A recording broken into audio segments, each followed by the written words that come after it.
Okay,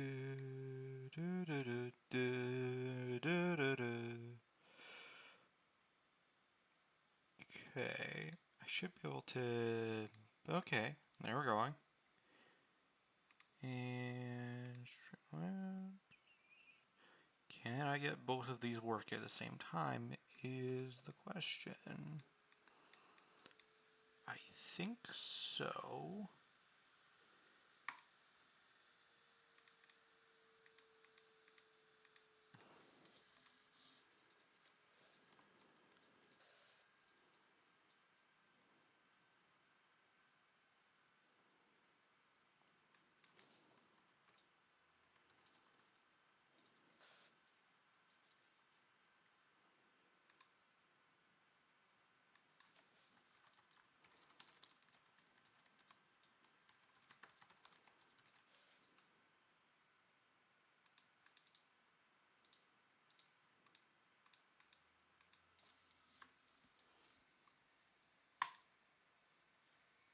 All right then.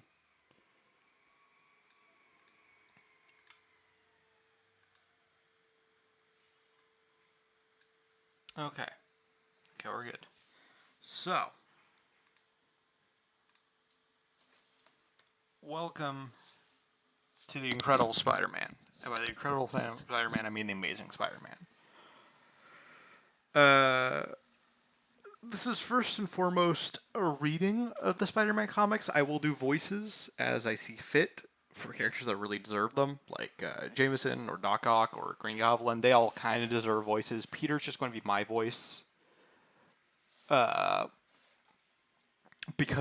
I don't want to have to do a voice for all, like, 800 issues of Spider-Man or whatever there are. Because, let me double check something.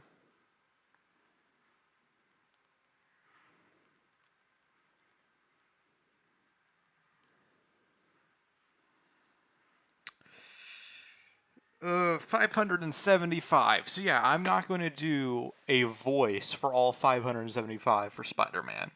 I will voice act, as in I will give him characterization and personality.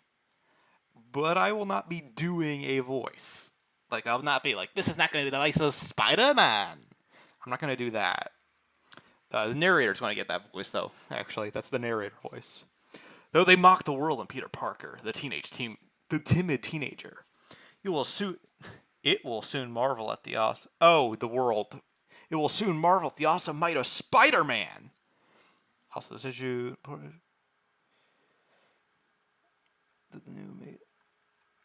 This is just an ad because these are scans of old stuff. Let's ignore that. Oh, gotta love these mediocre comic book scans where it's like, yeah, you got the gist in there, but you can see like the stains of the paper. Spider-Man's clinging into existence. Like costume heroes, confidently we at the comic mag business refer to them as long underwear characters. And as you know, they're a dime a dozen, but we think you'll find our Spider-Man just not hyphened. It's not. No, you got it right the first time. You got it right. Not this. He's not Spider-Man yet. That's so weird. Okay, that's already interesting. A little error. But we think you might find our Spider-Man just a bit different. Say, gang, we need one more guy for the dance. How about Peter Parker over there? Are you kidding? That Barkworm wouldn't know a cha-cha from a waltz. I love how nerdy, amazing, or a fantasy Peter Parker is. Like, he just looks like he's going to be bullied. You never really get that after Tobey Maguire. Peter Parker, he's Midtown High's only professional wallflower. That's an insult that doesn't like really age well. It's just kind of meaningless. What's the color? Sorry, I just can't get over this Spider-Man pose and the color leaking out of him. It's a fun pose. It's like really cool, and it like conveys the spider idea. But it looks like his body's trying to leave himself, and he's not letting it happen. Oh, this is a great shadow. That's a really good art too. Like, Deco is trying his best, but it's flawed. It's a rough attempt at it. You can tell this is like a thrown together comic to try and make the last kind of amazing fantasy story, which is kind of what it was. As you may have gathered, Peter Parker was far from being the biggest man on campus, but his Uncle Ben thought he was a pretty special lad. You're not fooling me, Petey. I know you're awake. It's time for school. Gosh, Uncle Ben, you're worse than a room full of alarm clocks. As for Peter's Aunt May, she thought the sun rose and set upon her nephew. I cooked you breakfast for your I cooked your favorite breakfast, Petey. Wheat cakes. Don't fatten him too much, dear. I can hardly out-wrestle him now. It's great that his family is so nice in the early comics. He just gets fucked up by everyone early on. This is also like the best Aunt May. She gets kind of annoying in later issues, but she's fine early on. The faculty at the Midtown High are also fond of the clean-cut, hard-working honor student. Keep up the good work, speaker. You'll be a top-rate... God, I can't read. And you're sure to be top-rated. You're sure to rate a scholar. Okay, it's also the 60s, and they write things differently, slightly. So I'm adjusting to that. Keep up the good work, Parker. You're sure to rate a scholarship. No one says that. I'm sorry, but no one says rate a scholarship. You're sure to rate a scholarship when you graduate. I'll do my best, sir. But alas, other teenagers can sometimes, unwittingly, be so cruel to a shy young man. Sally, I was wondering if you'd be busy tonight, Peter, for the time. You're just not my type. Not when dreamboats like Flash. Do they really look that much better? I'm sorry. Other than Peter does look bullyable, and I really respect them for that. But is he? Also, Peter doesn't look like this from this issue on outwards. He doesn't have his little hair flappies. He has two little hair flappies after this. I admit your taste, good toys doll. Get lost, Bookworm. Aren't you with what's her face? Boring blonde girl whose name I forget.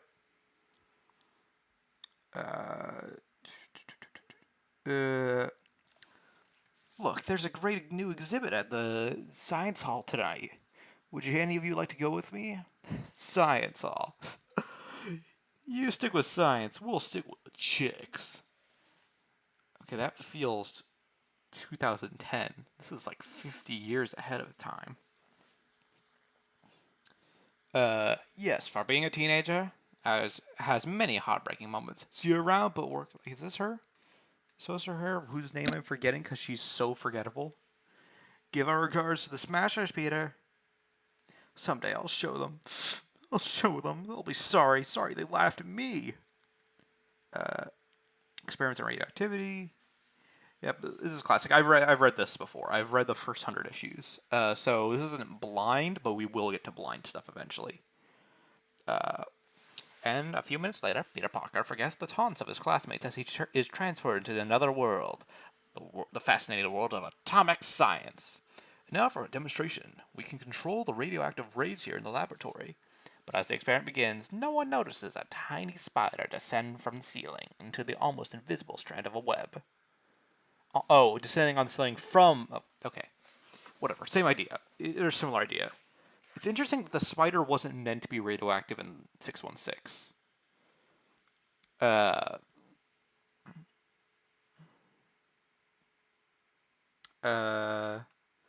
spider whose fate has given a starring brief role to play in a drama we call life.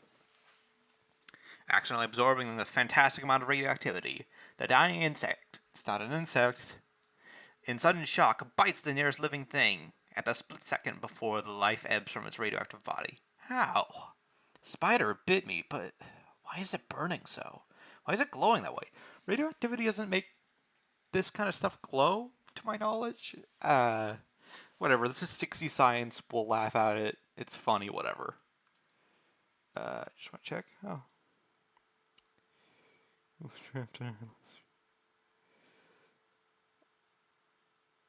Yeah, global flying. So I'll every now and then I'll be popping back into chat to check on things, but Peter Parker is so bullyable in the classic comics.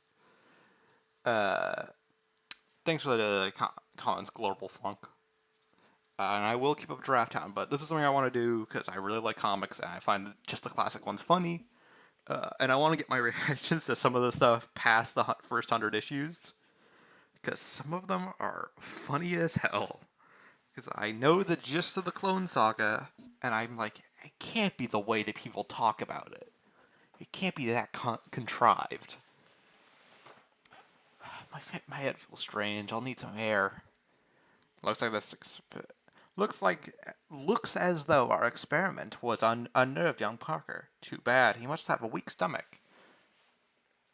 Ooh, that's an interesting way to draw the change that his fingers are glowing. What's happening to me? I feel different, as though my entire body changed with some sort of fantastic energy. Wrapped up in his thoughts, Peter Parker doesn't hear the auto which nearly passes him until the last instant. And then, unnoticed by the riders, he unthinkingly leaps to safety.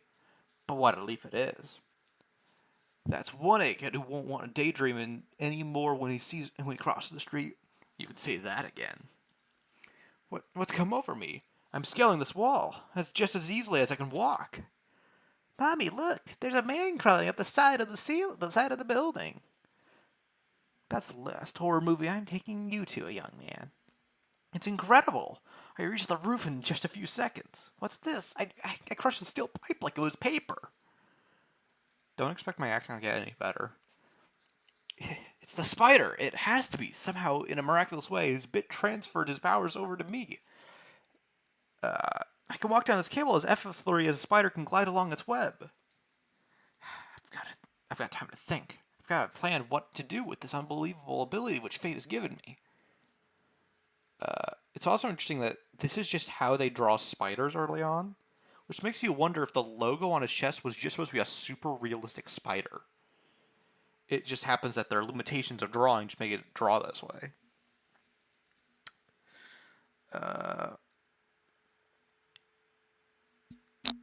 A few minutes later, this will be a good chance to test my power again. $1 to the man who can stay in the ring 3 minutes with Crusher Hogan. I forgot that this is 1-for-1 the same between the Raimi trilogy and this. I always kind of thought in my head that the Crusher Hogan thing was like a pseudo made up thing. But no, it's 1-for-1 the same in the comics. Filled with excitement, Peter races back home and I'll put on some old clothes and leave my glasses here. But what if I fail? I won't be able to. I'll be a laughingstock. I'll need some way to disguise myself. And I like that that's his first reason for disguising himself. It's just he's embarrassed for the idea that he might fail this because he's already seen so like low down and punchable. Like these classic stories hold up. Anything in chat? Nope. We're good to keep going. Okay. And he completely topples Crusher Hogan. I'll try for that $100, Crusher. Well, if it ain't a little Masked Marvel, step up, sucker. Now just relax, Shorty. I'll try to make this as brief and painless as possible. Bonk. It works. I have the agility and speed of and very strength of a gigantic spider. Hey, put me down. Hey, you win. You're not human. Nobody can do that. Want to bet? Read more. Read more free comics. Comic free online. Read the comics online. Read free comics. Greatest act I've ever seen. Sensational. Fantastic. And that mask gimmick gives me just the perfect right touch of mystery. It was terrific. That mask actor may just be what I've been looking for. And it's interesting that this is the level of complexity they kind of add to things that's not in the Raimi trilogy. Straight from here, he would go to Uncle Ben in the Raimi trilogy. But there's more to the story in the original comic. Okay, these ads are... I'm glad that we're not going to be... This Amazing Fantasy 15 I can only find on this one website, but we'll be using a different one from then on out. Crackers and milk. Okay, I forgot to read this, so we'll read this. Listen, friend, I'm a TV producer. With that act of yours, I can make you a fortune. Keep the mask angle. It's great. It's showmanship. Here's my card. Call me. You'll be a smash on Ed Sullivan's show. Thanks. Later at home again. Showmanship. You hasn't seen anything yet. Since I have the powers of a spider, I'll design myself a spider costume and... hi, Aunt May. You look pretty tired, Peter. So we brought you some crackers and milk. Oh, that... I thought this was an exclamation. This would be the most 60s exclamation of all time if that was the case. Crackers and milk, bless them, if only they knew. Now let's see a spider needs a web. This device should do a little trick. I fasten one on each arm and I'll operate them with the slightest pressure of a finger. I need a name, I guess. Well, Spider-Man is as good as any. Looks pretty good if I do say myself. He's so thin and agile looking. If we pull up, just skip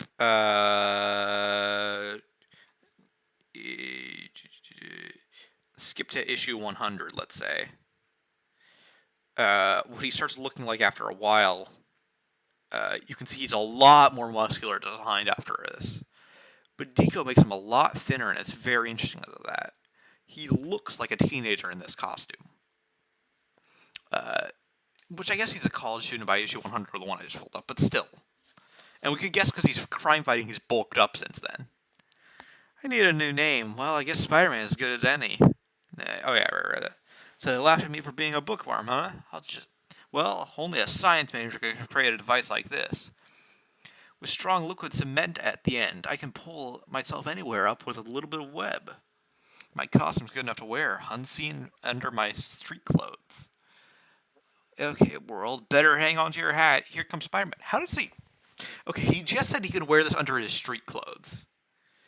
And that's the whole thing, is you can just change it to it on the spot.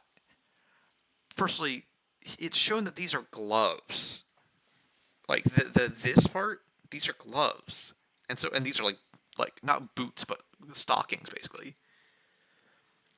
And stuff, right? But the biggest thing I'm curious about is his web arms. Like the little glider web things he has. Those could not fit under modern clothes, normal clothes. Like, they would stick out over a t-shirt, so we would have to wear long sleeve shirts always. And also, wouldn't they, have to bend around? Wouldn't that feel weird? I guess you could do it, just doesn't seem adequate. Why is the logo blue? That's not right. This is right, but that's not right. I know they're still figuring out its color palette, so I can understand why it's so dark colored, and I'm guessing it's supposed to be red and black originally, but that's supposed to be red, but okay. Part 2. Now, anybody with the intelligence of a 7-year-old knows that if a man appeared on TV who seemed to be more spider than human, he'd be an overnight sensation, especially with his feats performed without the help or trick of photography. Well, you can just imagine how the public reacted to Spider-Man. I'm seeing it with my own eyes, and I still don't believe it. Sure, they look amazed. Incredible, awestricken, wouldn't you? After all, when's the last time you saw a man with his own fantastic spider web? Okay, Spider-Man cut, that's enough. Don't show him too much. Leave him begging for more. As this first TV spectacular ends, Peter Parker breathes the first sweet scent of fame and success. Hopefully I'll get better at reading after this.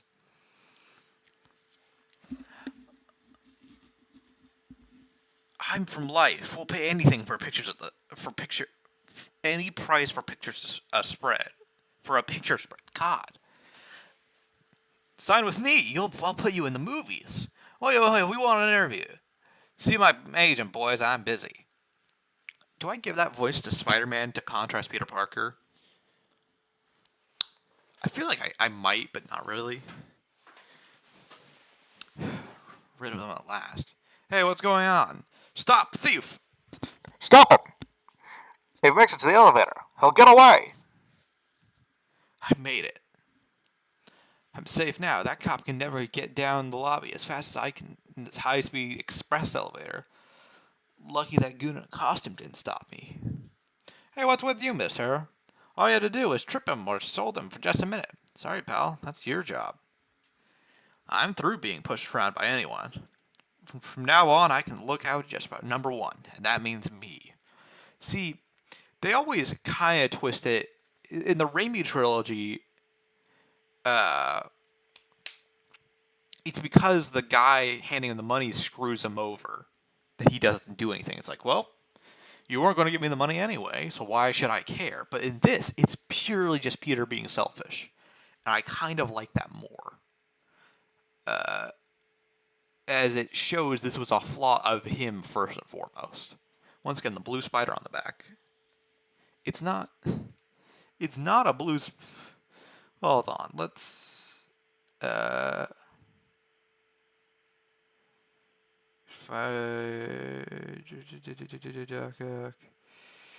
Lizard. It's red. It is indeed red. Actually, what else? Yeah, his suit's the same otherwise. That's just... It's blue.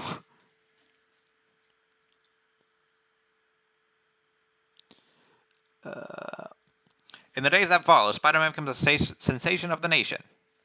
Spider-Man slated for new TV series. Spider-Man wins Showbiz Awards. Spider-Man to play at Packed House. Who is the Spider-Man? And one evening as Peter Parker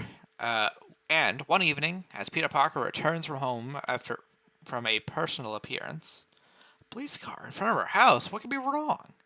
Bad news, son. Your uncle's been shot, murdered. Uncle Ben, no, dead. It can't be.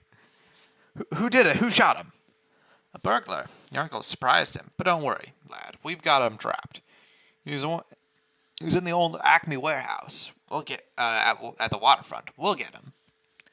Your aunt is next door. The neighbors are looking after her. Wait, I've got to go. I've got to get him. I know the old the old Acme warehouse. It's been deserted for years. The killer could hold off an army of glooms in that old place.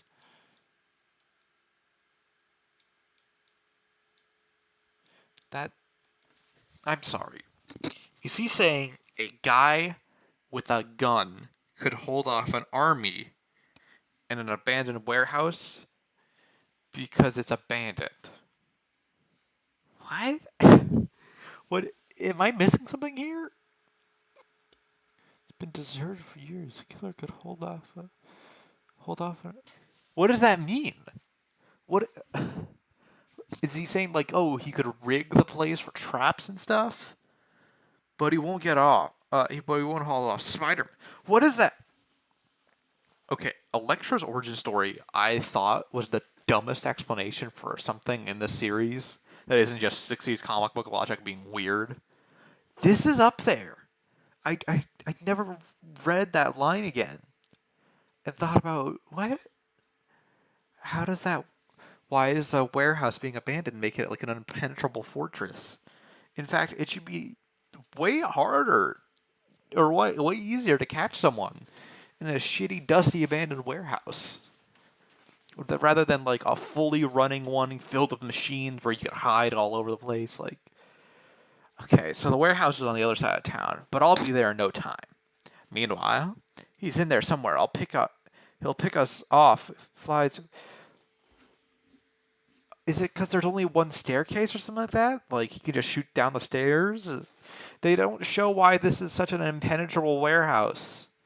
It looks rickety and decayed. Like, they could just push it over and he'd fall out and, like, maybe break a bone or two, but you'll catch him. Just, like, take an axe or anything. Don't you guys have that kind of equipment for, like, someone's trapped? Or, like, I don't know, a wrench or just something? Like, look how rickety and messed up this is. All I gotta do is hold them off till the moon goes down. Then I gotta be able to slip away in the dark. So that makes sense, sort of. 60s logic. You'll never escape again, murderer. Ah, what the? Surprised to see me? Not as half surprised as you're going to be. Get away! I must be seeing things. God, this is almost like a horror panel. This one, this is a really cool. I'm gonna save that for later. That's like a really cool, specific classic Spider-Man panel, and also his logo's blue again. Is it blue this entire time? Because this is the last page. There's no place on Earth you can. Okay, hold off. Hold on.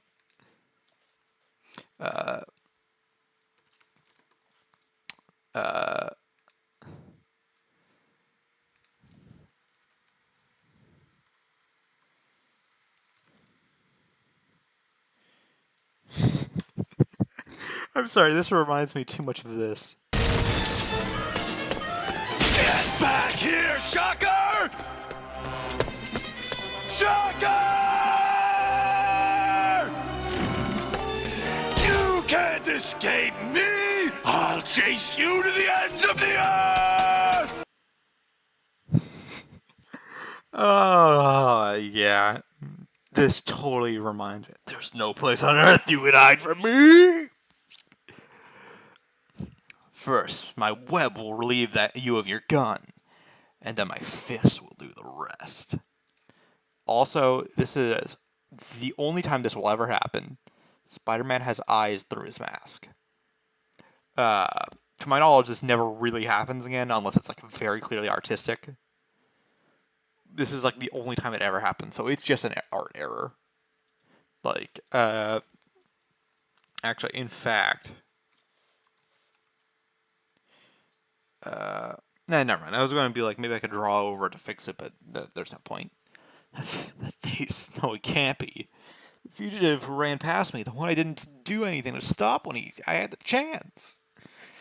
I had to do it, but we have to rush him now. We can't take a chance of being surprised, or I can't risk the chance of him slipping down in the dark. Captain, look! It's him! On a spider's web! A short distance away. It's all my fault. All my fault. If only I had stopped him when I could have. But I didn't. Now Uncle Ben is dead. And a lean, silent figure slowly fades into the gathering darkness, aware that the last thing in this world, aware at last in this world, that with great power also comes great responsibility. Wait, does Uncle Ben say that in this? And so a legend is born, and a new name is added to the roster, which makes this world of who makes the world of fantasy the most exciting realm of them all. Be sure to see our next amazing issue of Amazing Fantasy for the further amazing exploits of America's most different new teenage idol, Spider-Man. Yeah, there's more Amazing Fantasy, but that's the end of the Spider-Man story, so we're going to stop reading it there. I want to double check that Uncle Ben says great power. Does he not say it? Don't fathom him up.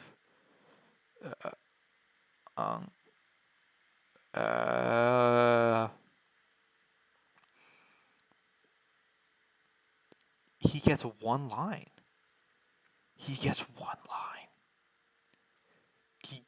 Wait.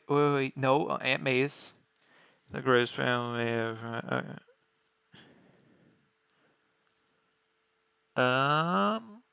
Does he? He never says that. It's only at the end of Amazing Fantasy 15. Uncle Ben never says the Amazing Fantasy line. Now we're into the other comics, so doesn't matter. Okay, that's very interesting that he never says it. Uncle Ben never says it in the comics. I always just kind of like clocked it in my brain that he said it, but I guess he doesn't. Let me double check.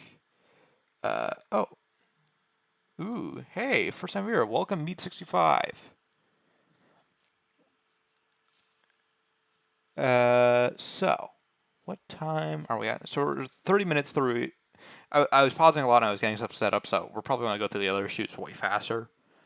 So that was issue 1 of Spider-Man, or it's the pilot for Spider-Man, I should say, because this is issue 1.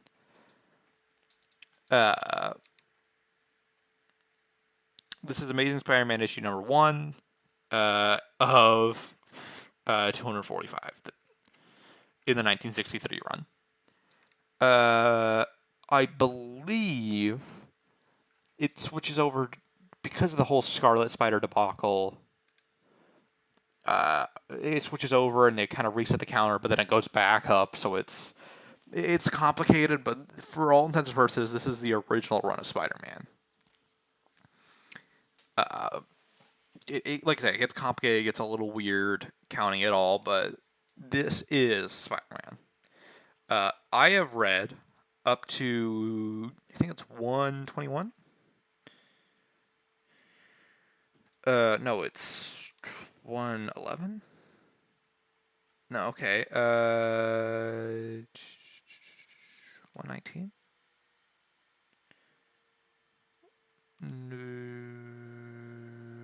113.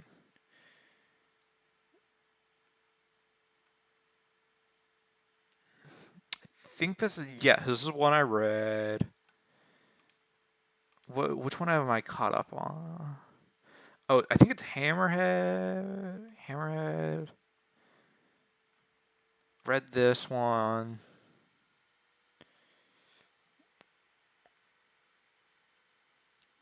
Smasher, I think I might have read.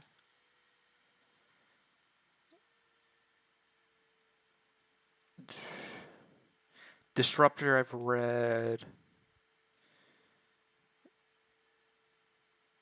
Countdown, okay, yeah, I read that one.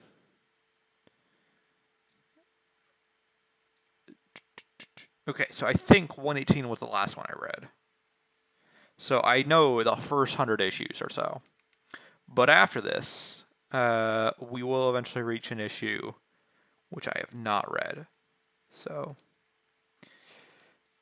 I'm going to start trying to read them a little bit quicker because they get longer than Amazing Fantasy 15, and also just there's a lot to get through. So I'm going to be streaming this regularly on both Twitch and YouTube.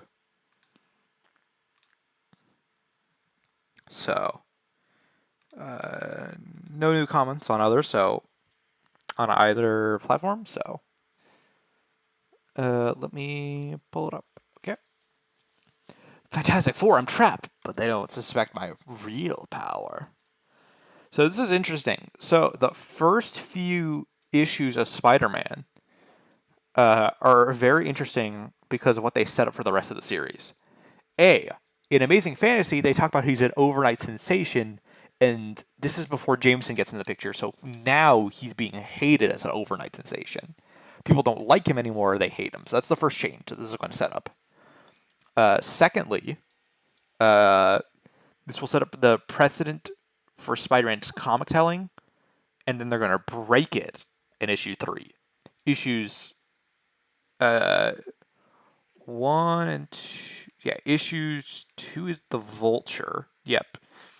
So the first 2 issues contain 4 stories total, 4 separate stories. And then starting issue 3, they're going to settle on how they want to do the stories, which is just a 20 issue collection. And then starting issue 20, I believe, is it? No, not 20. It's 20. 19? It's 19. 29. Why am I? Okay, the point is that when the Goblins introduced, it can't be 30, is it? Is he a issue 30 character?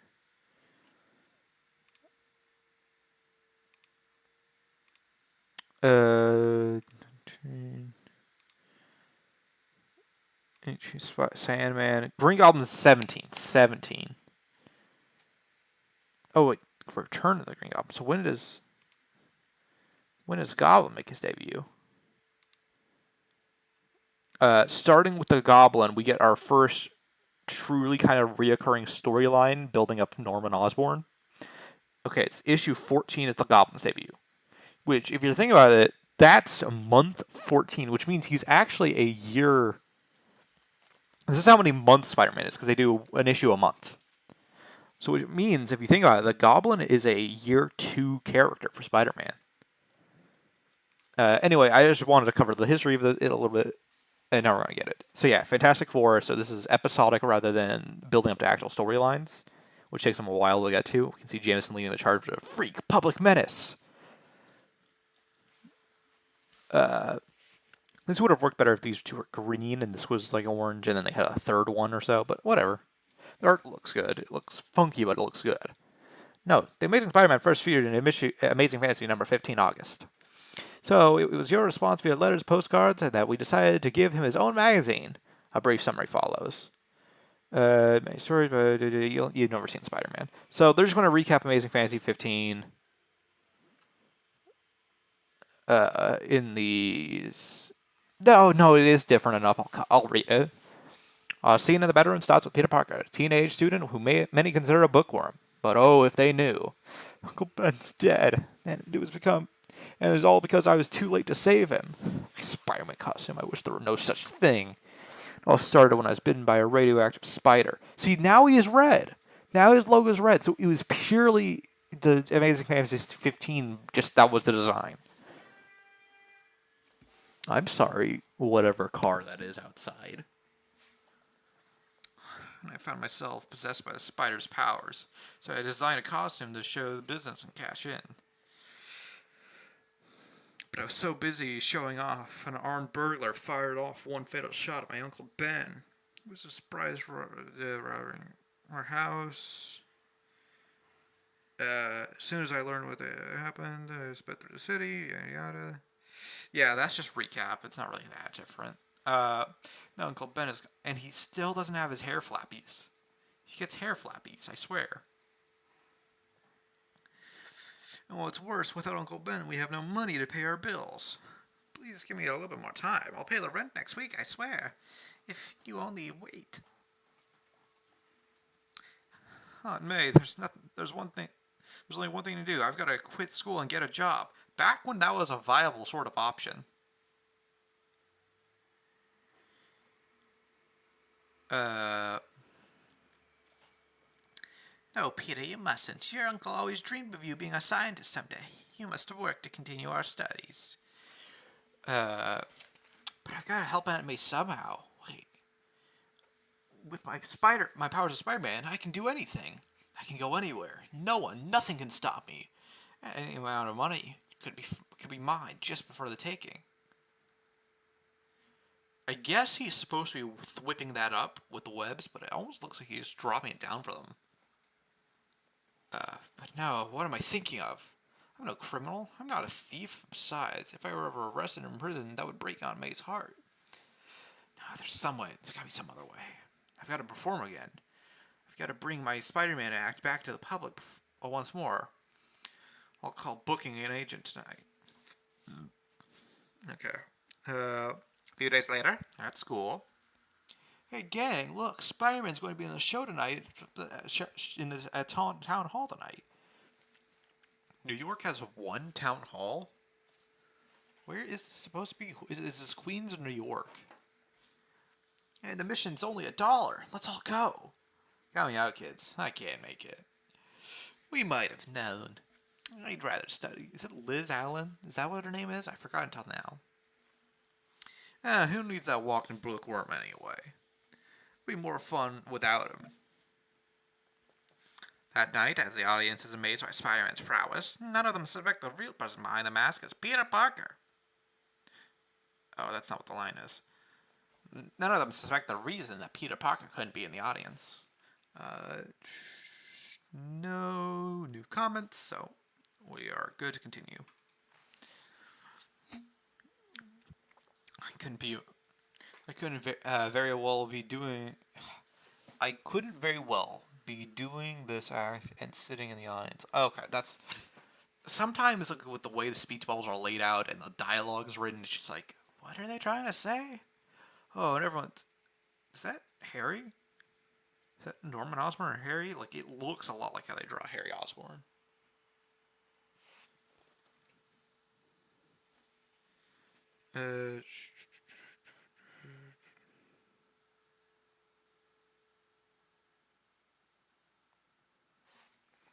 Okay. And finally, after the show, time for your pay, Spider-Man. But I can't give you the cash. I've got to give you a check, so there's a record for taxes. What name should I write to the check? Name? I can't tell you my real name. No one must know my identity.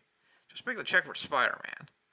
Alright, you're the boss, but you have some mighty time cashing it in. Tough time cashing in, eh? We'll see about that. I'd like to cash this check. I'd have to see some identification. What about my costume? Don't be silly, anyone can wear a costume. I need to have your social security card or a driver's license in the name of Spider-Man? No, I don't. But as Spider-Man finds out that he cannot cash his desperately needed check, just across the town, a man is at a typewriter is desperately trying to make more trouble for him. When I'm through with this article, Spider-Man will be run out of town. Spider-Man will be run out of town. That's my Jameson voice. I had to remind myself that's the voice I'm doing for him. And the next night, might as well go back where you came from, Spider-Man. There will be no show tonight, or any other night. Why? What happened? This happened. Look at this editorial. The paper has everyone so steamed up they'll probably toss you out of jail for just if you show your face. But why? What have I got against them? What have I done? But not just satisfied with merely writing editorials, J. Jonah Jameson, publisher in a powerful Daily Bugle, publisher of the powerful Daily Bugle, delivers lectures all over town. We cannot allow this mass menace to take the law into his own hand. He's a bad influence over the youngsters. Children may try to imitate his fantastic feats. Think what would happen if they tried to make a hero out of this lawless, inhuman monster. We must not permit it. Oh god, that's a terrible voice for Jameson. Peter! Children may try to imitate his fantastic feats. What would happen if they tried to make a hero out of this law-making, inhuman monster? We must not permit it. I'm working on it. I'll figure it out. Peter, you're fired. That voice is going to kill me, so I need to find a balance. Because the better impression I do, the more it kills my throat.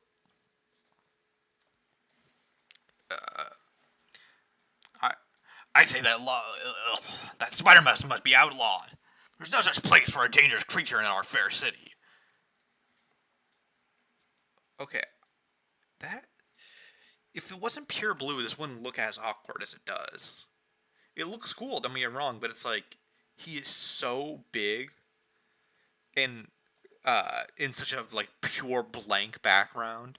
Like just leave a few clouds or like make it red to show how menacing it is or something, or like orange, something that creates like fear and like expression, but it doesn't. The youth of this nation must learn and respect real heroes. Men such as my son, John Jameson, the test pilot. Not a selfish freak such as Spider-Man, a masked menace who refuses to leave and let us know his true identity. I don't get it. How do other superhuman guys, the Fantastic Four and Ant-Man, get away with it? Nobody bothers them. And they always seem to make enough dough. I don't believe that. I don't believe that there even is a Spider-Man. It's all publicity stunt.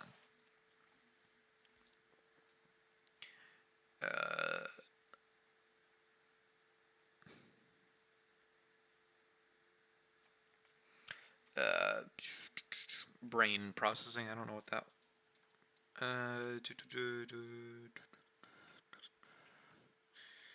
No comments, so we are free to continue.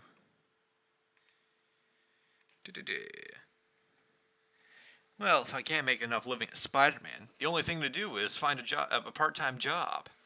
I'll take a look through the wanted ads. But as Peter Parker searches through with frustration, I'm sorry, Sonny. I ain't looking for a school kid. The man. Sorry. I thought that was not me talking. Okay. Sorry, Sonny. I ain't looking for a school kid. The job I advertise is for a man. But extra, John Jameson about to orbit the Earth in a rocket. Say, that looks like. Oh, it is. It's Aunt May. Where's she going? Her dress changes color between the two panels. Not completely weird, but okay, he still has the funny looking. When does that get dropped? Here, let me go to the front. We skip. Is this just a deco thing? Okay. Spider-Man. He doesn't have his hair. This is a thing, right? I'm not crazy.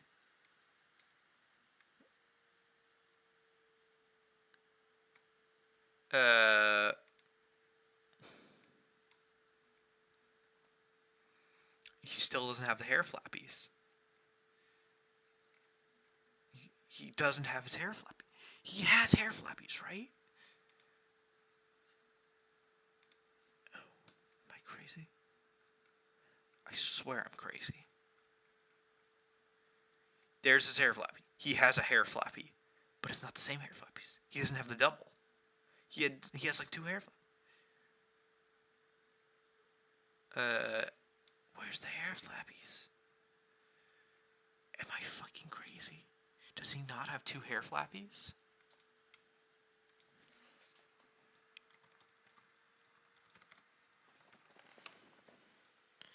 Test.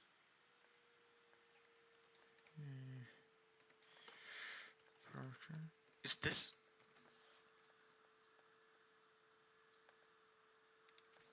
Pilot.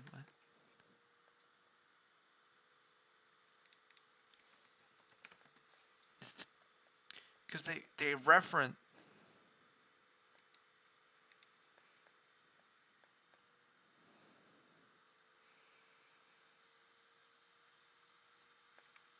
God, I'm just crazy, I guess. I always I have my art pen and my tablet right here. I'm gonna draw what Peter Parker looks like in my brain that apparently is wrong. So let me pull up my.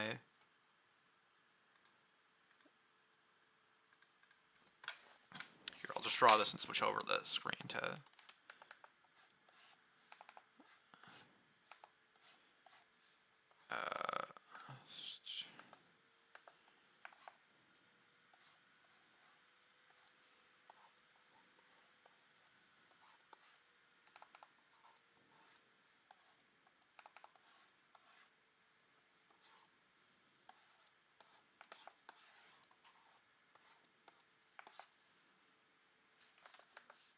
Because am I crazy that he doesn't have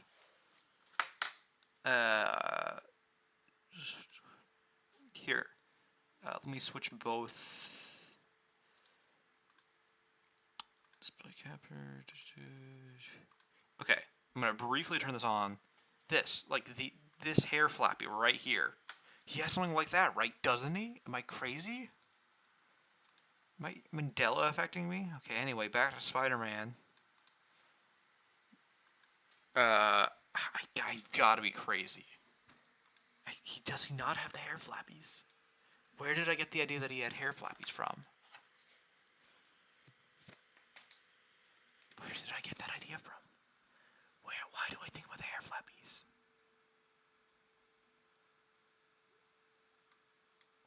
Where did I get the idea of the hair flappies from?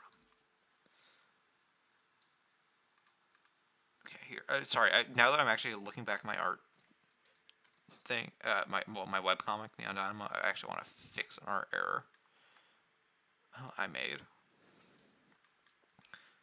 So just give me a second to do that.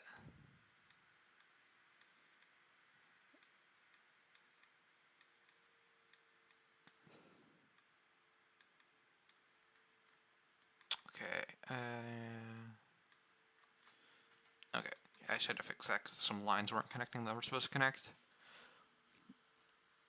Anyway, back to the comic reading. Let me go back to the actual issue we're on. Oh no, she's pawning her jewelry. She must be desperate for the money. But she doesn't want me to know. She doesn't want me to worry. For me, she's doing it all for me, and there's no way I can repay her. I can't even find a job. John Jameson, the publisher of the Daily Bugle, is about to orbit Earth. It's all his fault. I can't perform in public as the Spider-Man. But I can't give up. I've got to earn money somehow. I can't let Aunt May down, even if it means Spider-Man will stalk the city again by night. Interesting they call this part 2. It makes me wonder what their original plan for Spider-Man was going to be. Because this is very different storytelling-wise than how they'll end up sticking to, where it's episodic, but it connects a bigger plot thread. Like, every little bit kind of adds to some ongoing narrative. There's a great story arc that it's like a perfect example of how they would tell stories at this point in time. So, Kingpin steals a stone tablet from a museum, like where his people do. And then Spider-Man stops him and takes it. And then the Shocker wants the tablet because it's just valuable. We don't know why Kingpin wanted it, though it's presumably just because he likes rare, ancient things. He's a collector of kind of artistic stuff. And then a guy called Silvermane wants it because he thinks there's important information on it. And then he forces the chameleon Kirk Connors, but not when he's not chameleon, the lizard Kirk Connors, but when he's not Kirk Connors, to decipher what it means and all that, because it's chemical symbols on an ancient stone tablet, etc. Point being that this is told with 6 different, like, separate events across 6 different issues, roughly. Might be a few less, but still. My point being, it's like there's 6 episodic stories, but they have a connected serial aspect of it. The next day, having nothing better to do, Peter Parker finds himself among the spectators anxiously awaiting the orbit flight of John Jameson. Well, it should take a lot of courage to get into one of those babies. I bet even Spider-Man wouldn't think twice before volunteering for this ride, huh? I suppose so. 15 minutes before blastoff. All unauthorized personnel clear the field. This is it, John. This is it, John. This is it, John. Make your country proud of you, son. As proud as I am, your father, today. I'll do my best, Dad. Good luck to you, boy. Minutes later, the capsule with John Jameson inside is set to orbit by a perfect launch. But then, disaster strikes. A small section of the forward guidance package breaks loose from the capsule and falls into space. Without the essential guidance unit, the capsule goes into erratic orbit, completely out of control. Something's wrong. I can't control her. It's this flashing red light. It can only mean one thing. I've lost the heart of the guidance device. There's no way to direct the capsule now. What is it? What went wrong? Capsules are out of control, sir. The component 2430-3B has broken loose. Condition red. What's that? With the missing part, he will continue to go lower and lower into the orbit until he crashes to Earth. Gentlemen, we don't have much time. We have to find some way to save John Jameson's life, even though the capsule is doomed. Acting with desperate speed, the space tacticians attempt to drop a steel net to catch the capsule with no success. A complete miss. We've got to find a better way. While unsuspected by all, Peter Parker a better way does exist. In the form of Peter Parker, who is observed for the dramatic event. There's only one person who can save John Jameson, which is me running faster than a ship can fall from orbit, apparently. And that is Spider-Man. I've got to reach the missile's controls. The center. I've got to reach the mission control center the fastest way. The only way that Spider-Man can take. These are awkward lines to read. Made it. Now, we have a spare 24-3B guidance unit. There's no way we can get it out to Jameson in time. You're wrong. There is a way. Spider-Man! One word. One word. Actually, let me do something real quick. There. I just wanted to save that screenshot I got earlier, which I realized I copied it, but I never actually saved it. How many times have they messed up Spider-Man so far? It's not one word, it's Spider-Man. Let me have the missing unit.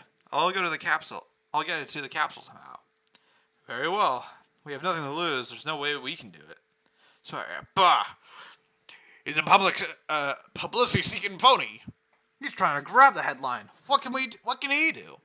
Well, instead of flapping your lips, mister, you can just watch and see what I can do. Wait! The capsule is getting lower every second. I've got to reach it. Reach a jet. Fat. I mean, I guess. Is he piloting a jet? Some of these early issues are blurry. I've got to remember stuff. Like, I remember the gist of a lot of these stories, but I don't remember the details often. All right, let's at a nearby. How did he? This is a flat, open field. How did he? Did he just run after he swung for a bit?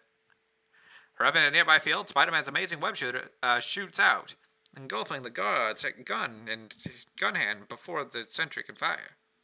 Wait, identify yourself. No time for that now. Within seconds, the mighty costume figure has commandeered a plane okay, so there's a pilot inside of it. And they take off to the air. I'll probably be grounded forever for doing this, Spider-Man. But if I got a hunch that anyone can save that poor Joker, you're the guy. Here comes the capsule now, but we could never catch it. We don't have to catch it. Wait, what are you gonna do? I've got to hitch a ride on that thing as it passes by. Okay, this makes more sense than I remembered it. I remembered this Spider-Man somehow made it to the capsule, and I guess they actually thought about how he would do that. For some reason, I thought he just, like, launched the web into the air and just clung onto it, which is absurd. But no, this made sense. They actually show this in detail. This is my first and last chance. If it doesn't work, look out below. Here it goes. Well, spiders can survive falls from big heights, so we shouldn't worry too much about it. I hit it. Mustn't let go. Like, no one uses the word mustn't. Unless it's being ironic, but...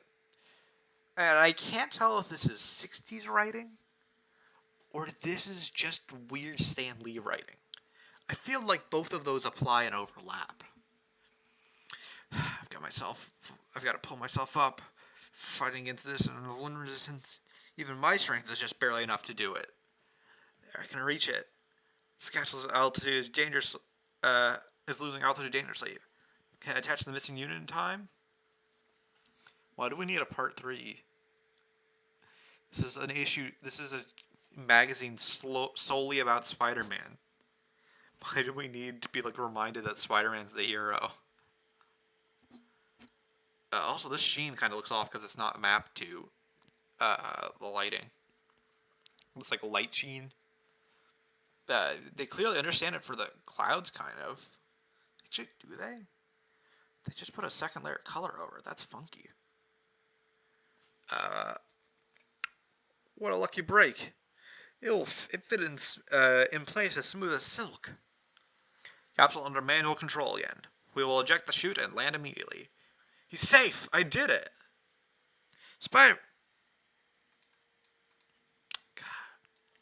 I need to make an edit of all of the classic Spider-Man comics, but I just fix every time they don't put the hyphen between Spider and Man.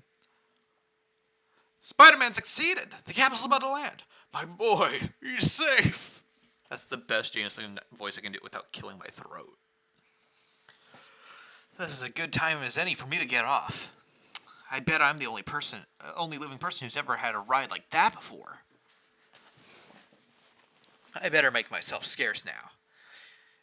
I'd just be embarrassed if anyone wants me to congratulate me for a big first by what I've done. Anyway, from now on, I guess I shouldn't have to be performing.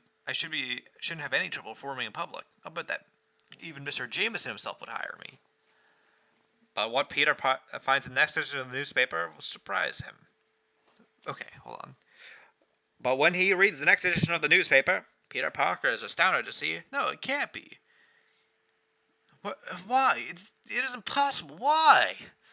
This newspaper demands that Spider-Man be arrested and prosecuted. Editorial by D. It's not Robbie. Isn't the editor Robbie? Jameson's the writer, not the editor. I guess it's editorial, but still. Sorry, I guess I read it as edited by J. Jonah Jameson, but yeah, he's the writer, not the editorial. Different. Okay. It's all a plot by Spider-Man to steal the spotlight from my son. accuses Spider-Man himself of sabotaging the capsule so the guidance unit would fall off. Spider-Man unlawfully broke into a military base and commandeered a plane by force. Then by means of grandstand play, he tried to make a hero of himself. That causes me to cough so much. That voice is impossible. Peter, you're fired. Is that the voice I'll just have to do? I don't shout enough when I'm doing that voice.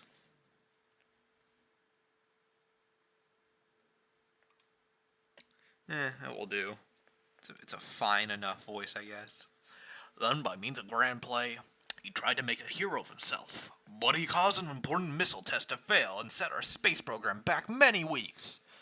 I repeat, They forgot the hyphen again. God. Will they at least write it right on... Oh my god. You incompetent baboons. It's Spider-Man. It's in the title of your own comic. How did you forget page 1? Who's the letterer of this? I need a... I know it's minor, but... see if we go lettering. Johnny D, you failed. And by means of grand sample... unfortunately, if something is shouted out loud enough, there are always people who will believe it. That quote ages really well. I kind of want to have this as a... Hold on. I want to have this as like a framed thing and I can repeat with like a copy and paste.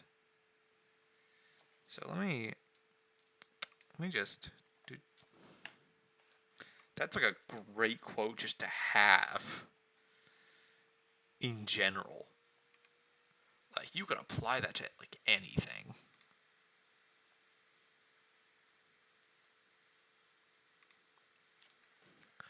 Unfortunately, if something shouted loud enough, okay. They fear me more than ever. Spider-Man ought to run out of the country. And how? And finally, under the pressure of angry newspapers and continual barrage, wanted, Spider-Man. Reward for his capture. Report him to the nearest FBI. Wow, this goes all the way to the FBI. Caution, he is dangerous. So this is effectively the end of the first Spider-Man issue. Oh dear, I certainly hope that they find that horrible See, Aunt May gets it. This is actually also kind of an error because they only do it because of the transition and for the word bubble. And lock him up before he can do anything, before he can do any harm. Interesting that I wonder if they messed up the spacing here because there's a lot of empty space here. Okay, here, let me add this so I can easily add this so I can just do this from now on. Easy. Display capture. Okay, so I'll have easy access to do that on command. So let's pull up my comic. And granted, I can digitally alter everything, so everything's way easier for me. But like this, it almost looks like they typed it in and it went wrong, which can't be done at this point in time, art-wise. Like that's just not how art worked back then. So I'm like kind of curious how that happened.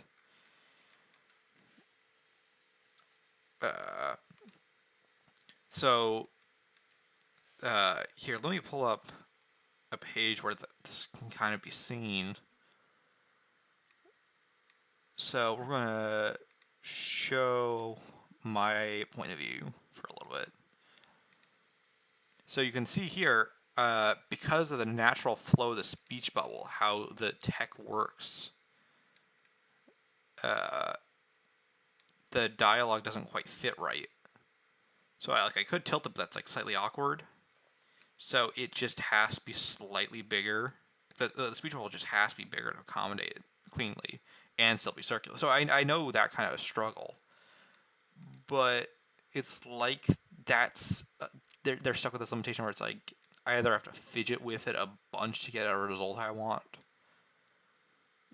but it's like what happened with their version? Because it's like I'm conformed to the bind to this text box. That is a flaw of the digital thing, but it's like it's just kind of funky. Anyway, that was enough detour. Back to the issue. I certainly hoping to capture that horrible Spider-Man before they can do any harm. What now? How can I prove I'm not dangerous?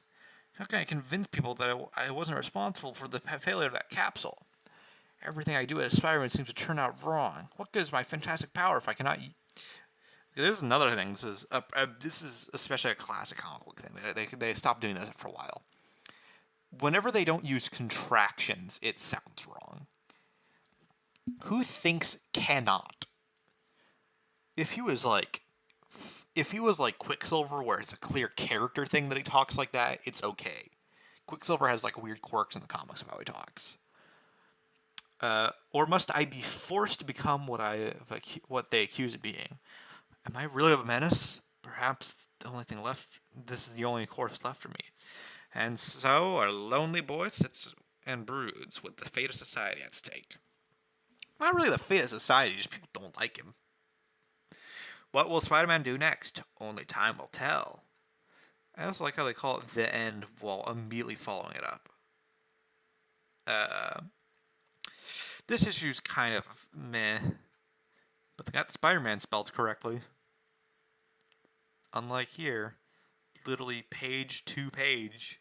Stanley must have written Spider-Man correctly, because they make jokes in other issues about forgetting the hyphen. Because, like, look, Spider-Man, they keep forgetting the hyphen, but then they'll use it in other spots. It's like, wow, this entire first issue, whenever they write Spider-Man, is all one word. Also, this text is a little funky, but okay. How can you defeat a man who can change his identity before you can catch him? Perhaps you don't know the answer, but they did it right again. So we're 2 for 2 in this issue. But the Spider-Man was determined to find out, no matter what the costs. Extra bonus special. This is the same amazing tale where you'll meet America's most famous, most colorful group of super adventurers, the Fantastic Four. I feel like if they specified as quartet, that would work a little bit better, but whatever. Same idea. Interesting that Peter has his glasses still. He's not taken off his glasses yet.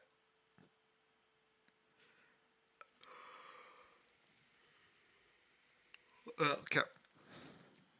We know him as Peter Palmer.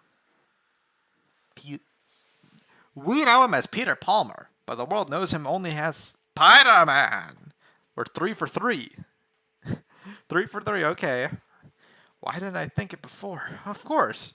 There's a way I can make some money by joining the Fantastic Four. This is something I really struggle with speech bubbles in this, or thought bubbles. If we go back to Neon Dynamo, my comic,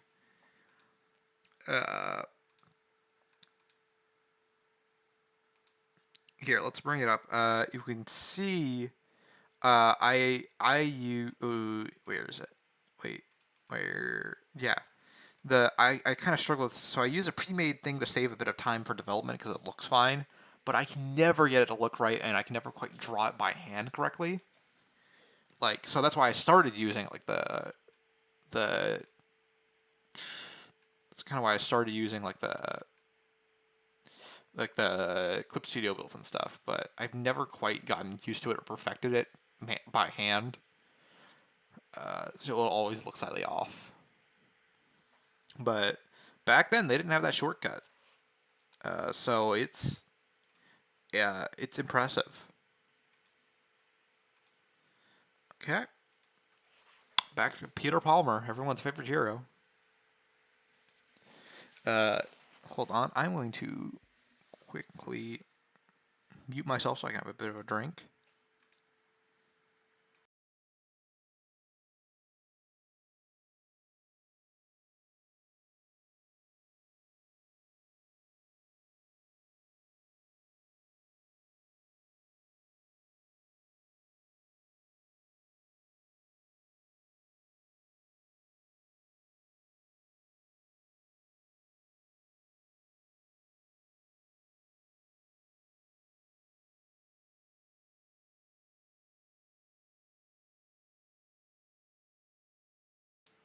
All right.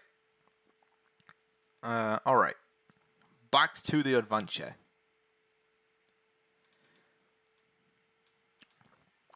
All right. Why didn't I think of it before? Oh yeah, fantastic. They'll probably jump at the chance to have a teenager with superpowers working for them. It'll be a natural. Was Stan Lee was his like hand hurting or something? Like he was just missing keys today, or today 1960 edition. Here's their the Fantastic Four of a public-private elevator. The lamp thing isn't working. Oh, I forgot. It can only be operated by. Okay. Okay, that makes. Okay, this wasn't as dumb as I thought it was. Okay, it's actually just as dumb as I thought it was. I reread it. Oh, I forgot. It can only be operated by one of the four using a special electronic beam. It's kind of weird. Do they have like a special infrared like laser pointer kind of tech thing that they shoot at it and it works? Okay. Electronic beam. 60 science. I'm just gonna have to roll with it. Well, that won't stop Okay, we're 4 for 4. That one stopped Spider-Man. Forcing a couple of locked doors open is mere child's play for me. Heck, I didn't even fear this elevator is above me. There's no room to climb past it. Minutes later, okay, so we're 4 for 4 on Spider-Man's name being spelled correct, but Peter Palmer is 2 for 2. Minutes later, Peter Palmer reaches the roof of an adjoining building. Of an adjoining? Is that?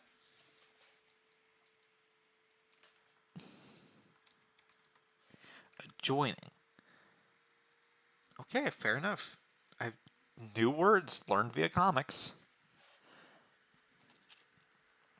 Well, there's more than one way to skin a cat. You don't skin cats. Why would you do that? I should have thought of this right away. They'll probably be twice as impressed when they see how easily I get into their private skyscraper headquarters. Okay, so this is something about to go by that has always bugged me. This is frustrating to read because it feels a little out of character for the Fantastic Four to react this way. Okay. Here goes nothing. Meanwhile, down below, it's the Spider-Man. What a bonus I'll get for this shot. I like how they've been seeding out the value of photos of Spider-Man this whole time. That's very clever. He's heading for the Fantastic Four's headquarters. He bounces that strand like a web. Bounces on that strand of web like a human spider. Once again, Harry Osborn seems to be in the crowd, apparently. I know it's just generic character design, but still. It looks a lot like Harry's design. At that moment, an alarm rings at the room of the Fantastic Four. The alarm! Someone's trying to sneak in. It must be some kind of nut to think he can take us by surprise. That's the voice of the Human Torch now. Deal with it. There's this picture on our new viewplate of Spider-Man. Why didn't we have an appointment for Just because he's a teenage cornball show-off, just like the Torch. How do they know he's a teenager? How do they know he's a teenager?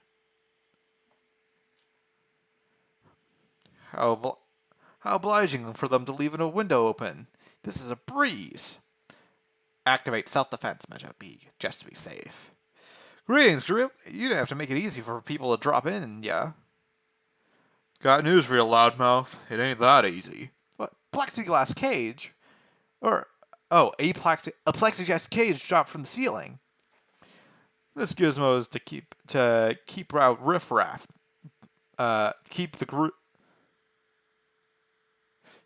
This gizmo may keep out the riffraff gruesome, but it's a joke to me. Oh, he's okay. They used 2 commas here for sentence order, but it's weird. This gizmo may keep out the riffraff gruesome, but it's a joke to me. That device costs us thousands. If you wreck it... Don't worry, Rubberface. The squirt's going to be some manners right now. Hey, you big ape. Who do you think you're pushing around? What do you think you're messing with? A guy who has a... Did you forget you're messing with a guy who has the proportionate strength of a spider? For crying out loud, I get pulling punches on the account of its size. Or for crying out loud, that's what I get for pulling punches on the account of his size. Did he? Oh yeah, I guess he threw one punch. Punches, okay. Or pulling my punch, yeah, it's singular. Okay, that made sense. That wasn't my brain being dumb. Or that was my brain being dumb. Wait, hold it, son. We don't want to fight any strangers. At least not until we know what we're fighting about. Who's fighting? Just consider this a little exhibition. Got my hands on that net of his. He certainly does live up to his name. While invisible, I might be able to get the rope tied around our impetuous young friend. Ooh, okay, so this is the debut of Spider Sense. And it's drawn right away, which is interesting. His blue's been a little bit off.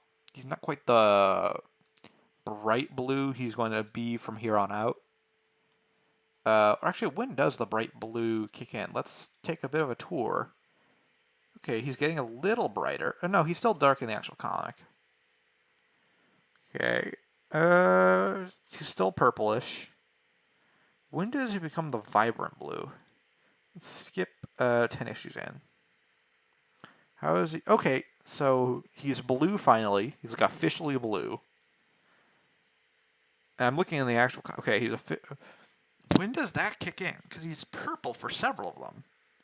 Blue. Blue. Blue.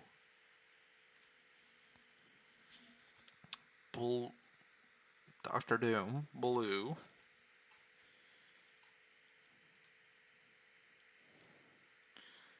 Purple. So issue 5 is when he becomes blue properly. That's interesting. We'll go back to issue 1. Because he's still purplish. It's kind of like Sonic.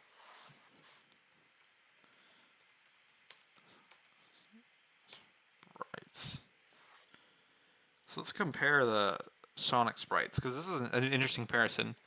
Like, Sonic was a lot duller, kind of darker of a bluish purple originally, and then comes a shinier, like, chrome kind of cobalt blue, and then they revised it a little bit, but it's the same kind of gist.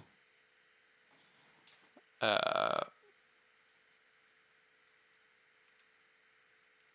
then he becomes that, like, clear cobalt blue from then on.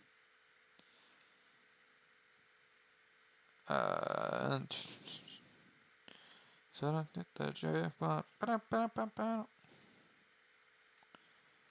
the hell? Which sprites are these?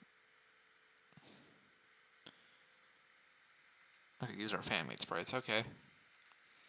Anyway, it's just an interesting comparison. I noticed that that blue seems to be an inconsistent color that they have to refine in a lot of things. My spider instinct senses danger is behind me. Have to move fast. Spider instinct, huh? Okay. Who tossed that rope? I don't see anyone. Well, you must be the invisible girl. She's not an invisible woman. She's an invisible girl, huh? Okay. Well, I'll just give her a whirl for her money.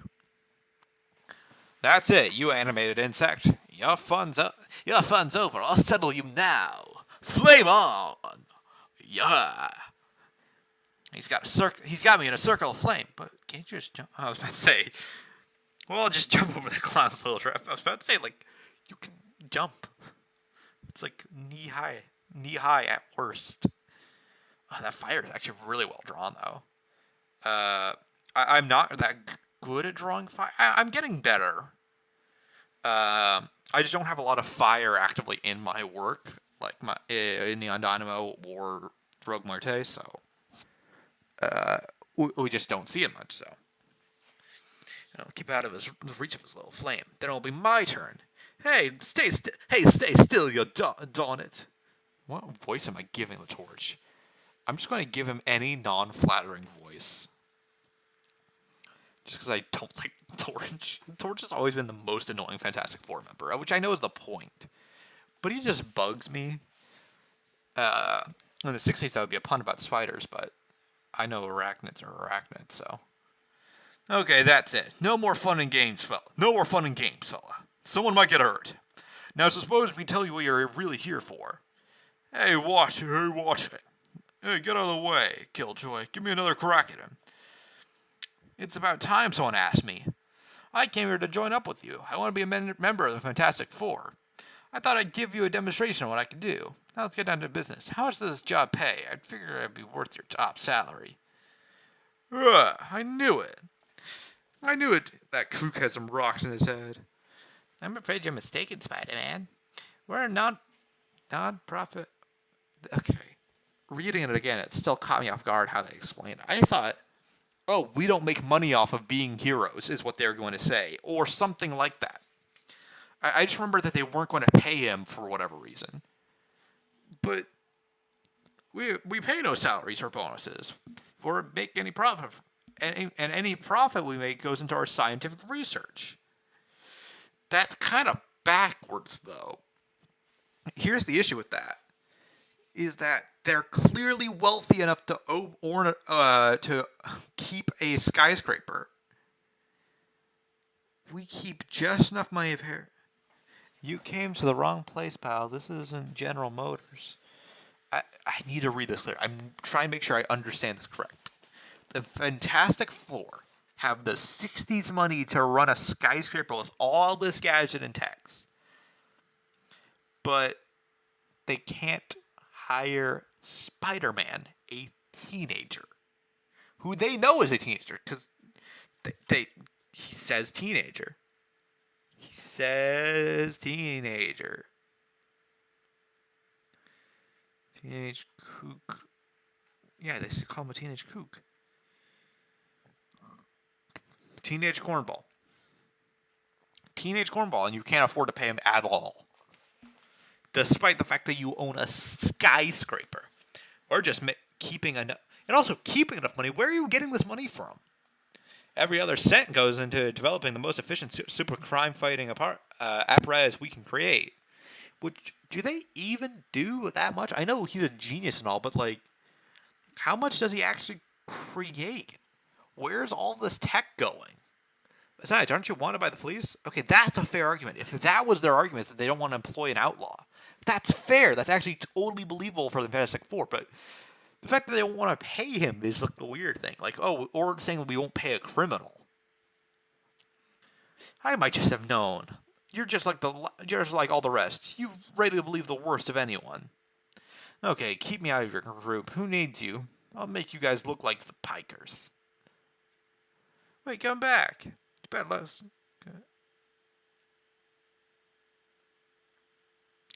Okay. But how do they want to help? Because they're not going to pay him, and all he needs is money. Okay.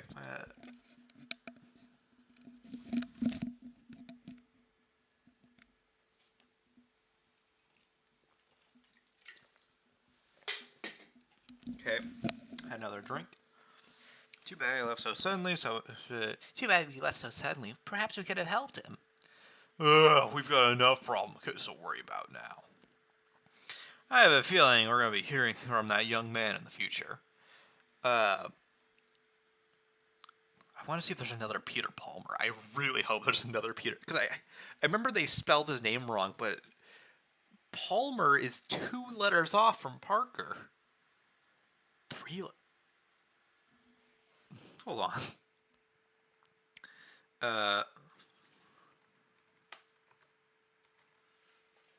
Okay. That's a distinct 2 letters off.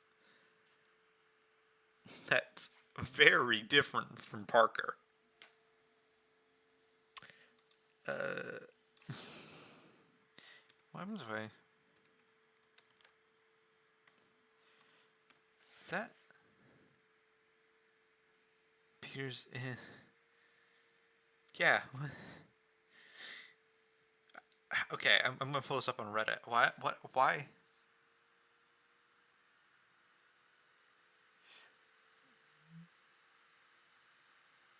Yeah, that's all.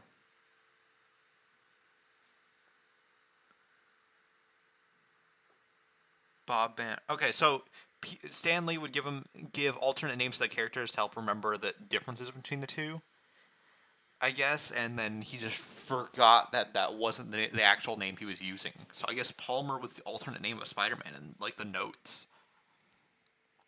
And now our scene shifts to a defense installation at the edge of town. With my multi-pocket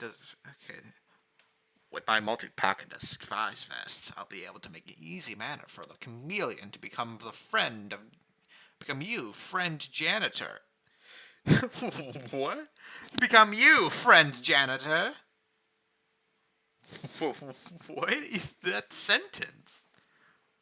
Okay. So far, so good. As a disguised janitor, it was easy to gain access to this restricted area. And now for another fast change, I'll take the identity of Professor Newton. I wonder if it's just a generic science name or like he's actually meant to be a descendant of Isaac Newton. I doubt they thought that far ahead. I thought they just picked a science word. They probably just picked a science word and slapped it on his last name. Nothing can stop the chameleon. With the right disguise, I can steal from anyone, anywhere, unchallenged. That night at the chameleon's hideout, the Iron Curtain countries will call a fortune for these plans. TV news bulletin. The entire city is wondering why Spider-Man is led a Fantastic Four today. No comment, says the FF. Rumors are flying around New York. Unofficial sources claim Spider-Man is being considered for membership in the Fantastic Four. Nonsense, claims the police commissioner. Why would the police commissioner be a relatively important source for this? Also, they've gotten Spider-Man right this entire second issue. What happened the first one? Or the second story. It's still issue. We're still on issue 1. I assumed reading this aloud wouldn't take so long, but we're an hour in. Wait, is that? Okay, we're good on both. But I did not think reading issues would be this slow. I'm just trying to read it at a good pace, but it's... I think Spider-Man's interest is a visit to of interest to the chameleon, too. Yes, indeed, very interesting. There's only one reason Spider-Man could have wanted to join the Fantastic Four. Being sought by the police, there's no way for him to earn a legitimate living. He must be desperate for the money. And this is where I come in. Spider-Man will make the perfect fall guy for me. I'll steal the second half of missile... When I steal the second half of the missile commands, I'll have the police put him off my trail. I like when he's drawn a little bit more like bat-like with his wings here.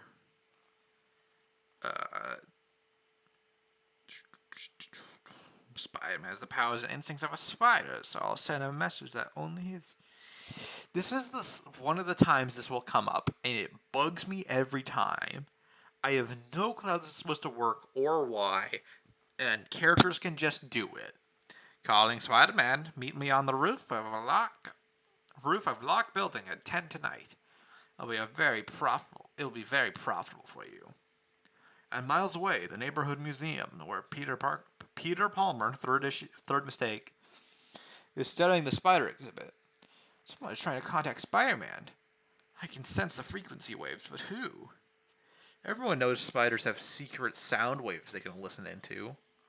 You know, spider sound waves. Well, no matter who it is, I can't afford to pass up a chance for profit. I'll just leave my clothes up here and then... A few minutes before 10 p.m. Almost time for me to take my elevator... take over the elevator shift tonight. Yes, it is time. But not for you. For the chameleon. After biding time and gagging the real elevator operator, the bogus one brazenly takes his place. I'll relieve you now. About time I'm pushed. I like to imagine that Chameleon's voice doesn't change at all. I'm assuming he can do perfect impressions and yada yada. That's part of his character and whatever.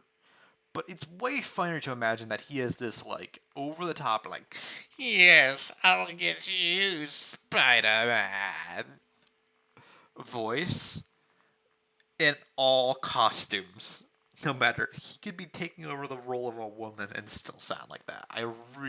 That's really just going to be my headcanon. He doesn't appear much because he's, like, the most boring villain, but still. Yeah.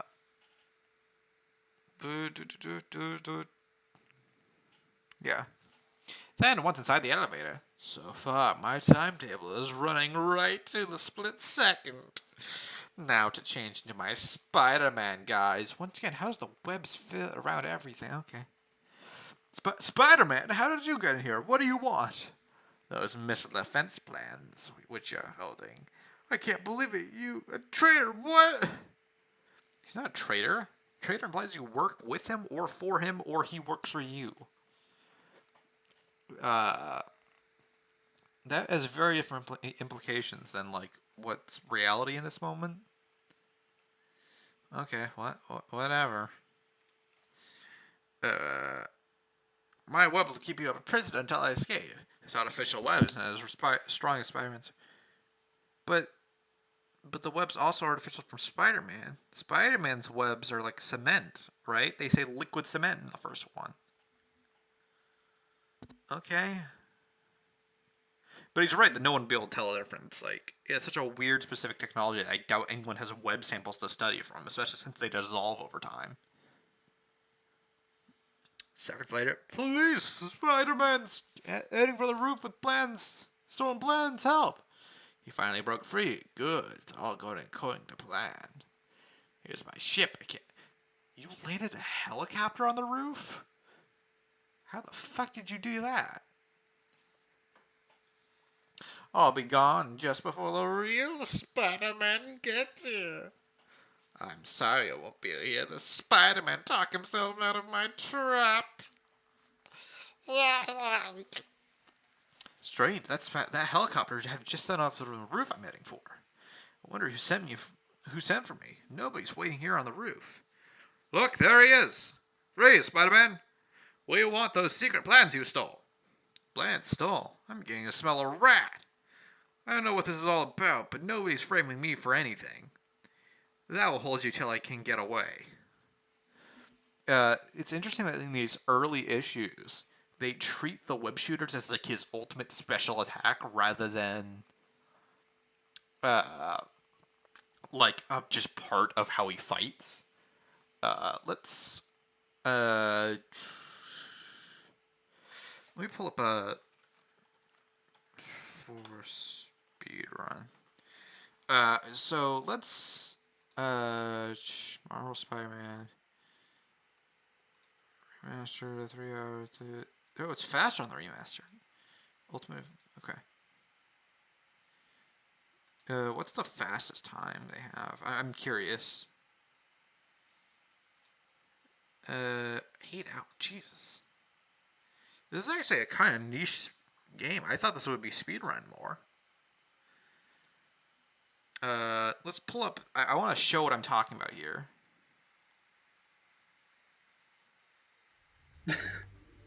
Let's pull up just a normal fight scene with Spider-Man.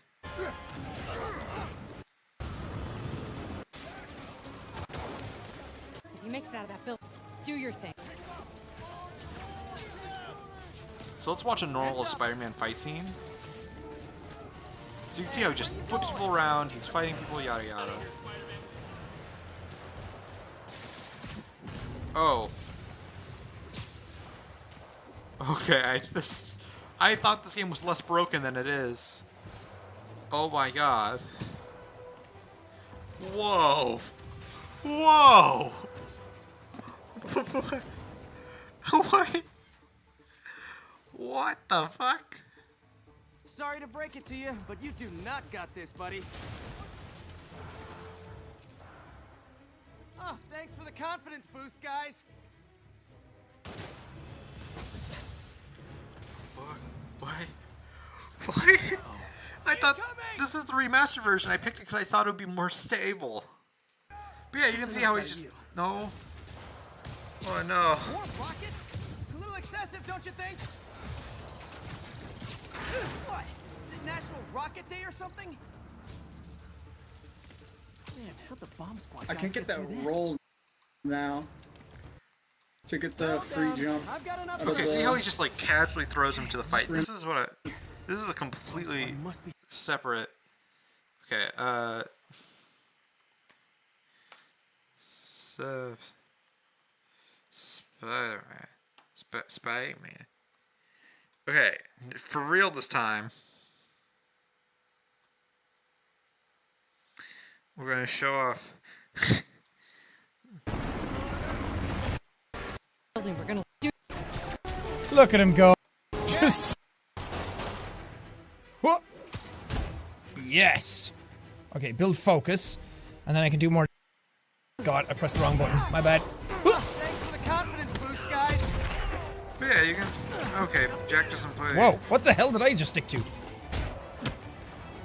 I guess this is what they call a Stuff in the environment and bounce it around. Okay, never mind. It's fucking...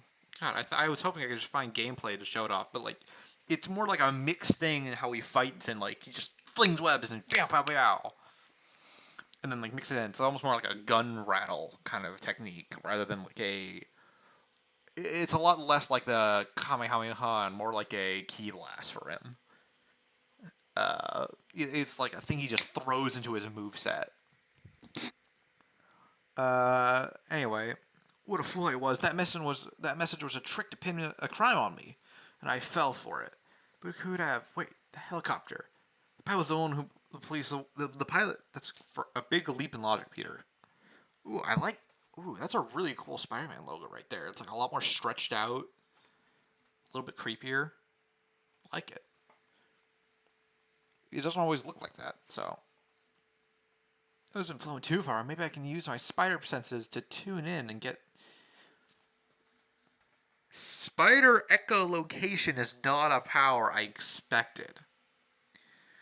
Well, if I'm going to catch him, catch me a speeding whirlybird, there's only one way to do it, and that's get a real fast start like this. Okay, that kind of makes sense. It's like a weird spot. Okay, that stops making sense. How is he slowing down with all the holes in the parachute? He's already reached the sea, but I can make a parachute with my web to float down on the motorboat. There's just a motorboat there. Wow, this issue's dumb. Because of time, there's a chopper and this big red communism. But with my web over the cunning tower, they won't be able to get to the open hatch.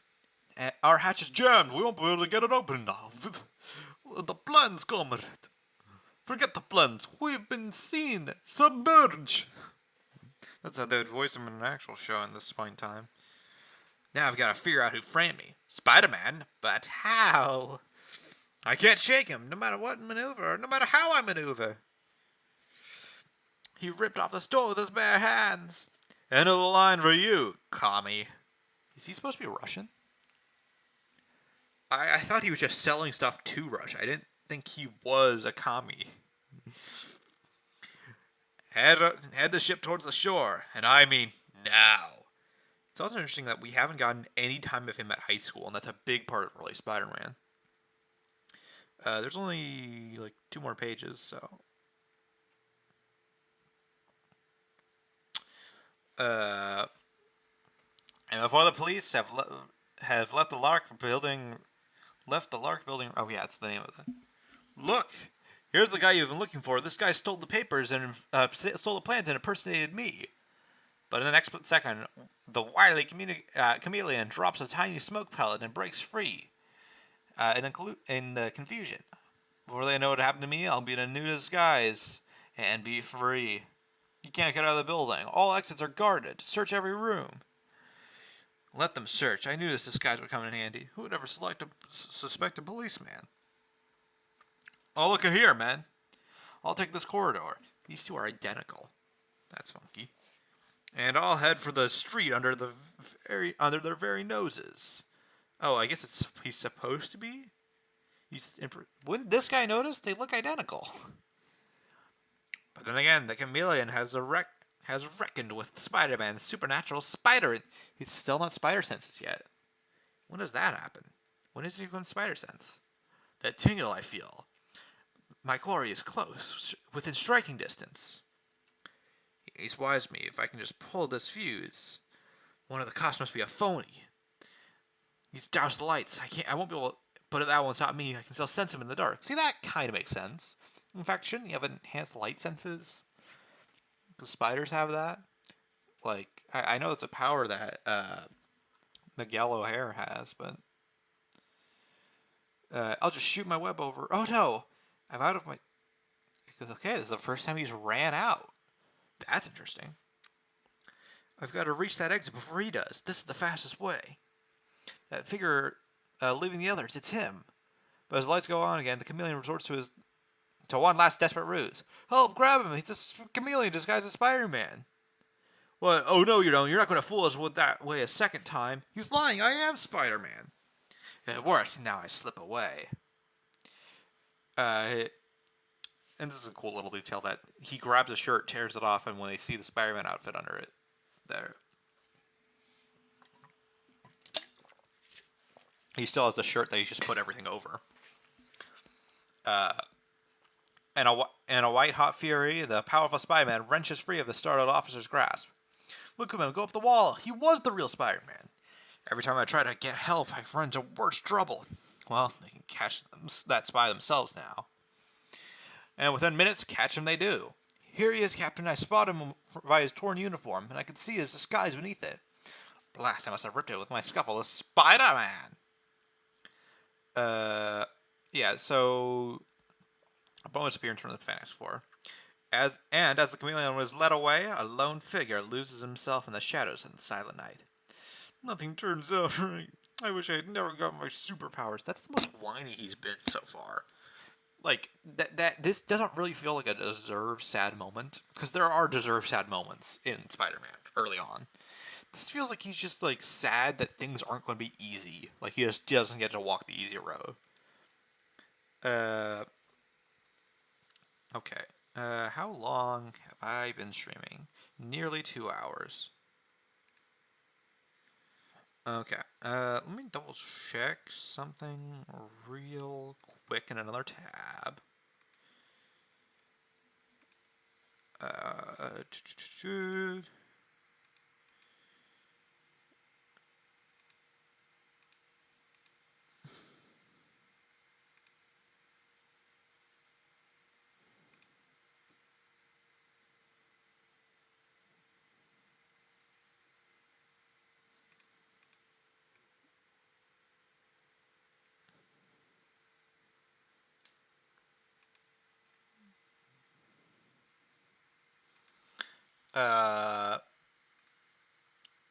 Okay.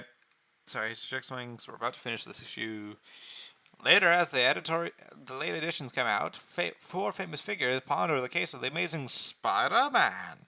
Spelled correctly. They spelled it this entire time correct. I don't think they messed it up once. Reed, he's so powerful and so confused. What if Spider-Man ever turns his superpowers against the law? Oh yeah, if a teenager can be so blam strong, how strong will he be when he gets older? We don't have to worry about him. Huh, won't we, Johnny? I wonder. It's drawn a little scuffed here, though. He's a fine pose, it's just a little off. And the whole world will wonder until our next great issue. Don't miss it.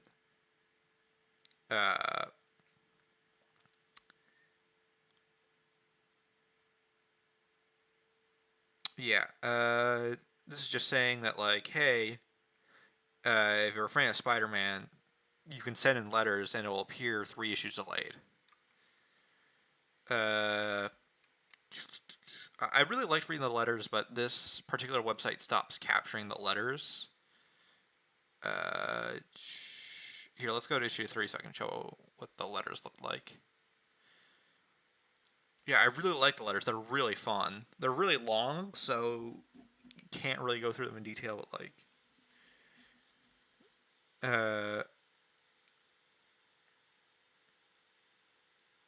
yeah. Stay social life. Yeah, and this was very nuanced. A lot of heroes back then were kind of rich by default. They were often just kind of had tech, and the story never questions why they have tech. Like Iron Man, they have these stage rich already, but then the Fantastic Four are just kind of already scientists, to my knowledge. I don't really think they ever explain stuff. This looks very like. This is the kind of speech bubble I stylized Neon Dynamo after. Like, the speech bubbles are inverted colors, but still, like. One's gonna pull up my own comic. Let's pull up Neon Dynamo's speech bubbles. Same style loosely as this. Whereas the thick border around it with the coloration to represent the person, that's like a matching kind of thing. And then you have the text inside. And that's just kind of how I've always done it ever since I started doing speech bubbles, which in early chapters I did not. This is a chapter in development, so this is technically a sneak peek, but I don't think anyone cares. Anyway. I just thought I'd bring that up because I thought it was interesting. Okay.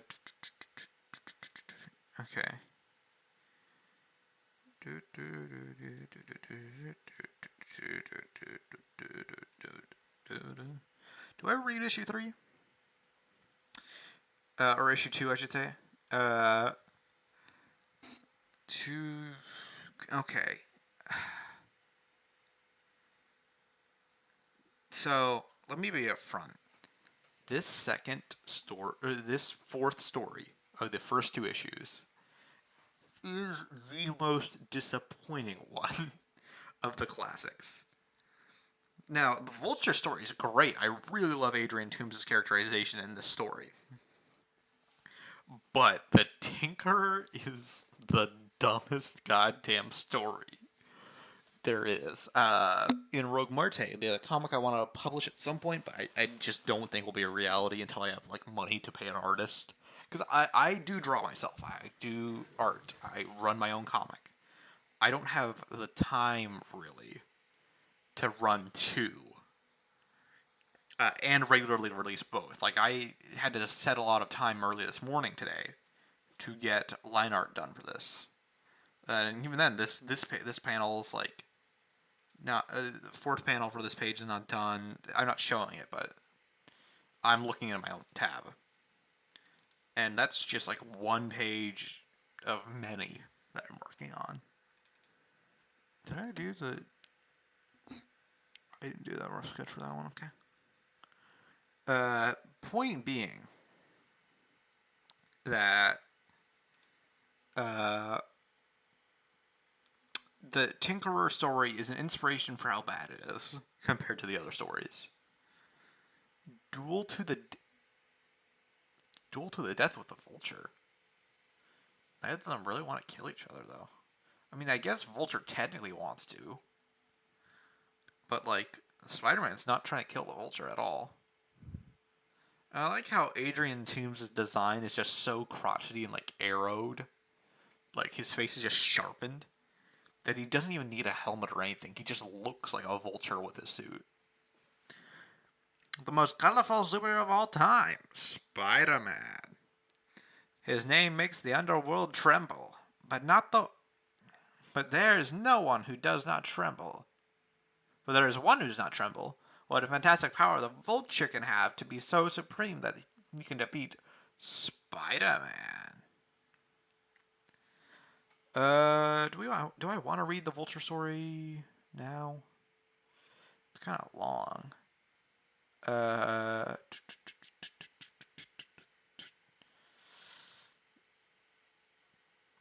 Yeah, to put in perspective, I guess they just ran out of pages for storytelling. Because Vulture's story ends page 14. The Tinkerer gets 6 pages for a story.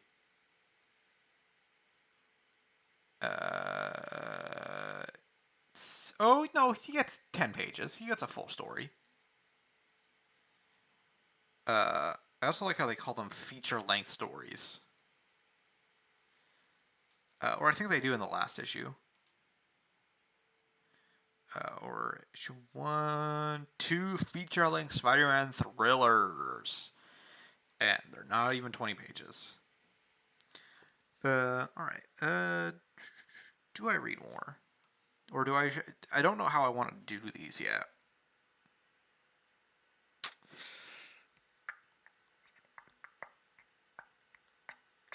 I think I'll just do like a issue or two a stream, I think. And keep them a little bit shorter streams. I mean, an hour for 50 minutes, but I'll try to get quicker doing